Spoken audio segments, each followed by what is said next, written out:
Негізінде менің осылай бір апта жоқ болуымның себептері де бар. Бірақ сіздердің алдарыңызға развлекательный контентпен шықсам да болатын еді негізінде. Бірақ комментарияда болып жатқан нәрселерді оқи тұра, неге сол тақырыпты көтермеске, неге сол тақырыпты жақсы жағынан оқырмандармен бөліспеске деген ойға келдім. Я никто, чтобы решать за народ, что-то говорить за народ. Я просто хочу показать то, что у меня творится в комментариях.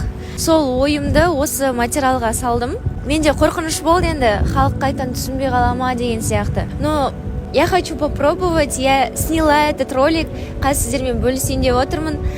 Барынша қолдауларыңызды күтем. Халықтың біз үшін олай бөлініп, осындай бейбітшілік заманда комментарияда болсын, олай ұрсысып, қырық пышақ болғанын қаламаймын негізінде. Біз бірлік үшін. Ондай бір, конечно, проблема емес, бірақ менің ниетім сіздерге бір жетсе екен деген ойды ғой.